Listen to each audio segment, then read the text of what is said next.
Hey guys, I'm back. Hopefully I am back. Sorry about being a little MIA, but I am hoping that I'll be posting bi-weekly, like at least twice a month. But anyways, happy spooky month. Happy Halloween, even though it's not Halloween yet. But I've been very ready for fall since middle of September. So I really wanted to get this video out before it's the end of the month so that you guys can see my bookmark that I made, because I'm really excited about it. I really like it. I like the illustration a lot, and it just gives me the October spooky season vibes and spirit. So I hope that you guys like it too. I'm gonna try not to ramble too much this one and let you have some moments to just enjoy the video in the time lapse. So yeah, I will check back in with you guys in a little bit.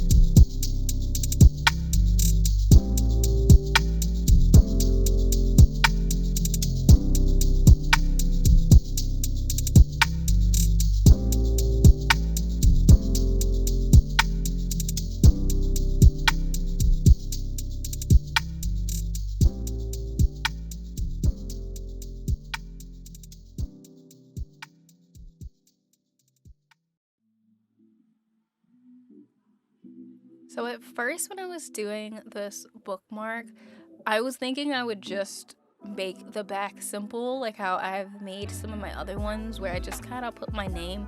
But I also really like bookmarks where the back has something and not necessarily just the same thing as the front. So I decided that it would be really fun to make the back of the bookmark just the witch but behind. And I was like, ooh, this is a perfect chance to put something there. So I decided to put my cat on the back. So I was like, oh, I could put a black cat. But then I was like, wait, I could just put my cat because she's a tuxedo cat. So yes, if you're looking at the back of the bookmark, my kitty Rogue is back there. And I just thought it was a fun little peekaboo to do for Halloween. And she's super cute, and I love my baby so much, so I thought it was fun to add.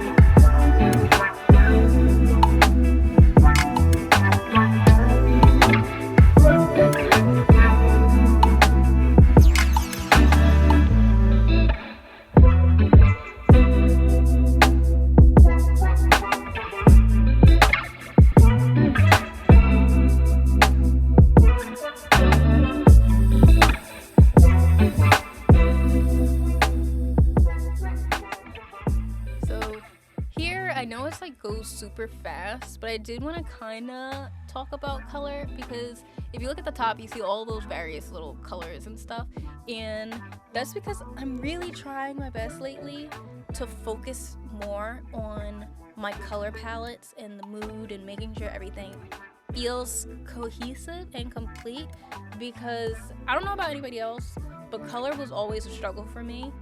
I used to basically just go blank when I had to start doing color, and I would just put down whatever first color I thought of, and most of the time I would find that either my artwork looked messy because the colors didn't really go together, or it almost looked washed out because all the colors that I used were very kind of predictable to go together, if that makes sense. So I bought this color palette book. I'll actually put the link into the description if you want to see it, because I really love this book, and I don't even necessarily always use the exact same colors that are in it, but I like to use it as inspiration. So I'll go through it because it has different themes and categories for their color palettes, and I'll go into it and like go to the category of the like mood I want, and I'll find a color, like a color scheme that I really like. And usually I don't like color pick or like actually use the numbers for it. I just eyeball it and grab the types of colors for that color scheme that I like, and then usually I can build off of that to get my own color scheme. So it's almost like I just use it as a tool to like help me, like as almost like a suggestion for color. But since I've been doing that, I've been really liking the way my artwork's coming out more, because usually I would like my line art or like my sketch and then I'd put the color down and it just wouldn't do enough for me. Just wasn't enough. And I think that was part of it. Plus I'm also trying to just make more complete illustrations and not just like stop with a character. Like usually I would have just done the witch and that would have been it, but I feel like having her and like having the sunset background and the pumpkins and the grass and stuff, I feel like it makes it much more complete. So I'm like really happy about this bookmark.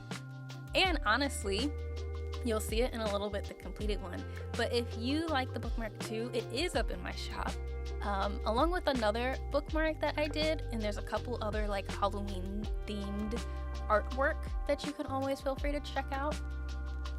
And yeah, that's gonna be linked in my description. But because I liked it so much, I decided to do a bigger illustration, like to complete it fully, because I was like, oh man, I really wanted to see how a big one would look. So this is also going to be a print, which is also available in my shop if you would like to check it out. I think the thing I enjoyed the most about making this illustration was the pumpkins. Like figuring out more pumpkin expressions was just so much fun. Like I just loved the thought of it, especially because, you know, we go to pumpkin patches so we can make jack-o'-lanterns and all that. But imagine if like for this witch, she's just going to like almost like a jack-o'-lantern patch and it's magical and you have all these jack-o'-lanterns sitting there with their different expressions and maybe even kind of like talking to the witch because they're all magical anyway, wanting to go with her, not wanting to go with her, or trying to state their case of why they should be picked. I just think it's so fun, like, of an idea, and that's kind of what I went with. I didn't want to do a very spooky one, like a very spooky illustration, so I thought this was a really fun time while still, like, completing the Halloween vibe. So, but yeah, I really enjoyed this. I hope that you guys did too. Like I said, if you would like to grab a print or a bookmark, you can feel free to check out my shop. I am hoping to get 2 videos out each month, so I should be like fully back hopefully, and you might even start to notice some changes in the way I do my videos anyway. So yeah, but on that note, I'm gonna leave you. I hope you have a fantastic rest of your day, and I'll see you when I see you. Bye guys.